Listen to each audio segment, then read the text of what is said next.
નમસ્કાર મિત્રો, મારી યુટ્યુબ ચેનલમાં તમારું હાર્દિક સ્વાગત છે। આજે આપણે વાત કરવાના છીએ કાઠી અને જુવાન પસાયત સાથેની ઘટના। જકડાયેલા બુઢા સાથીએ પાછળથી અવાજ કર્યો, સુરગ, ગાડાને ભેરવના નહેરમાં ઉતરવા દે, અધિરાય કરીશમાં। જુવાન પસાયતે આ શિખામણ સાંભળીને પોતાનો વેગ ઓછો કર્યો, પણ મામાની દીકરીને અને પોતાને પડી રહેલું અંતર તેનાથી સહેવાતું નહોતું। આગળ ચાલ્યા જતા ગાડામાં સૌ ઝોલે ગયા હતા। ત્યારે બ્રાહ્મણ અમલદાર અને એનો બાળ ભાણો જાગતા હતા। તને ઊંઘ નથી આવતી ભાણા? નહીં, વાતો સાંભળવી છે। શેની? દીપડાની ને દીપડા જેવા માણસોની। અરે પસાયતા, શું તારું નામ? અમલદારે હાક મારી, જવાબ ન મળ્યો। જોડાનો સંચાર પણ ન સાંભળ્યો। રોજની આદત બોલી ઉઠી, ક્યાં મરી ગયા બે જણ? ખોટલ એવા સુરીલા શબ્દો સાથે એક તાલ કરીને ગાડાવાળો પોતાની જમણી બાજુના બળદનું પૂંછડું રાંધવાને વળ ચડાવે તે રીતે મરડી રહ્યો હતો। એ હે હેવાન, અમલદારે ગાડાવાળાને પૂછ્યું, પસાયતા ક્યાં રોકાઈ ગયા? કાંઈ શરત નથી રહી? સાહેબ, કાંઈ કામ આવી પડ્યું હશે। શેનું કામ? અહીં માર્ગમાં અને આ અસુરી વેળાએ? કાઠી છે ખરા ને સાહેબ, એટલે પછી માર્ગ ને વળી અસુરી વેળા બે વાતે ફાવતું આવે ને?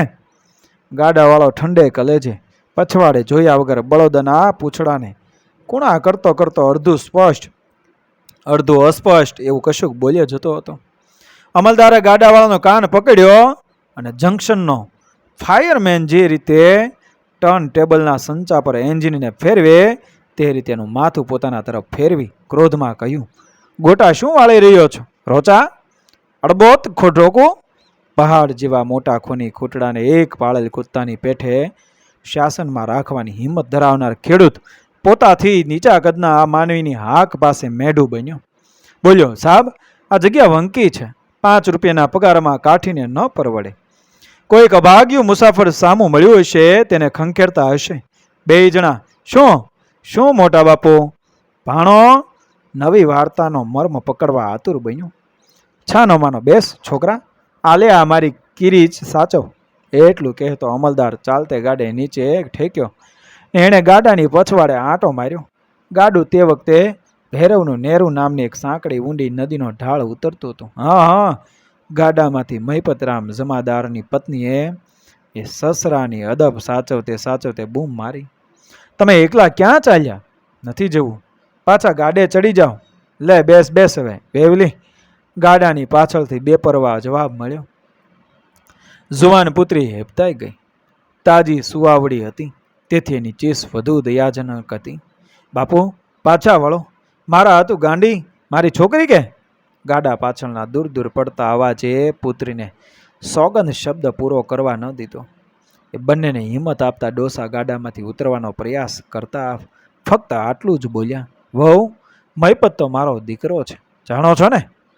ત્યાં તો ભૈરવના નેરાના સામા કાંઠાના ચડાવ પરથી એક કદાવર આદમી દોડતો આવ્યો ને ઉપરા ઉપરી હાકલા પડકારા કરવા લાગ્યો, ખબરદાર, જોગાડું હલ્યું ચલ્યું છે તો ફૂંકી દઉં છું, કાઢો, ઝટ ઘરેણા કાઢો। હો ને એ હોકારાના સંખ્યાબદ્ધ પડછંદા નેરાની ભેખડોના પોલાણમાંથી ઉઠ્યા, એટલે ત્યાં 10-20 આદમીઓ હોવાનો ભાસ થયો।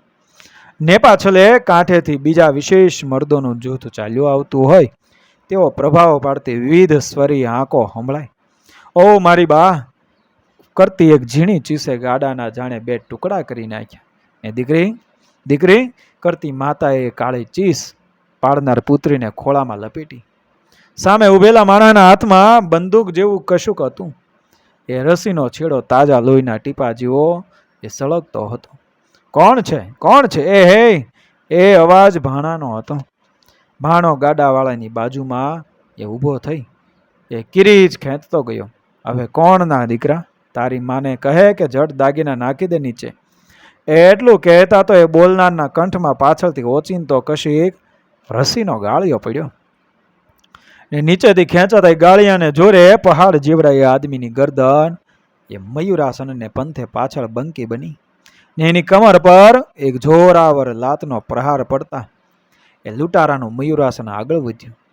રસી ફક્ત બનતી એના ગળાને પાપડના લોટના ગોરણાની પેઠે કાપવા લાગી હતી। બેટા, રસીને વધુ વધુ ભીંસતો એ ઠીંગણો પુરુષ કહેતો હતો, દાગીના તો અમારી બામણાની પાસે બીજા શા હોય? તારા ગળાને શોભે તેવી માત્ર આ જનોઈ જ અમારો દાગીનો. લે બેટા, પરણવા ચડ. મયપતરામ જનોઈને હંમેશા શૌચાદિની સગવડ માટે ખભાને બદલે ગળામાં જ વીંટી રાખતા હતા. તેથી એને તત્કાલ કામ આવી ગઈ. મોટા બાપુ, ભાણાએ અવાજ વળગ્યો. એનો સ્વર હર્ષથી ફાટી ગયો. મોટા બાપુ? કોણ મયપત? બુઢા નીચે કૂદ્યા. રંગ મેં કહ્યું નહોતું વહુ કે મયપત કોનો દીકરો છે? મારો છે, મારો. પહેલા જુવાનની છાતી પર મયપતરામ ચડી બેઠા ને પેલાના ગળા પર જણોઈ કસકસથી રાખી. એને બંદૂક ઝૂંટવી બોલ્યા, જાઓ તારી, હો રંગ કરામત જબરી. બાપુ જુઓ આણે બંદૂક કેવી બનાવી છે તે. હવે મયપત, બુઢાએ કહ્યું, તું શું જનોઈ વગરનો છો ને? આજ તો જનોઈ બાપડી 45 વર્ષે આજ લેખે લાગી. ત્રાગડા બદલી હું તો કંટાળ્યો હતો, પણ માતાજીએ ખરો જવાબ દીધો. તે ઋષિ મુનિઓ કાંઈ ઓછા દીર્ઘદ્રષ્ટિ હશે મયપત? પણ ભાઈ, હવે તું ઉઠતો નહીં, ને ઉઠવું હોય તો પછી બોલતો નહીં. તારે ગળે જનોઈ નથી ને આ પાપ લાગે, ખબર છે? તમારી કણે બીજી છે બાપુ? હા લે, કાઢી આપું. એમ કહી ડોસા પોતાની જનોઈના જોટામાંથી એક જુદી પાડવા લાગ્યા ને બોલતા ગયા, અહીં કેટલું ડાપણનું કામ છે. બાયડીની જનોઈ પુરુષોને પહેરવાની ઠરાવી તેનો હેતુ પણ આ જ હશે ને? ટૂંપાતો આદમી નીચે પડ્યો, બોલવા પ્રયત્ન કરતો હતો. હું પસાયો તો? તું પસાયો તો?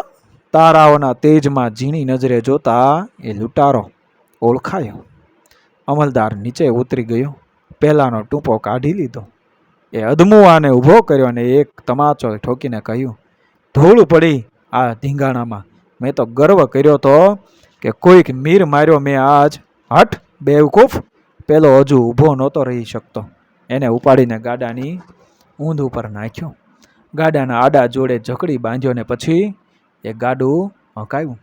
રસ્તે અધમુઆને મયપતરામ વાતો સંભળાવતા આવ્યા.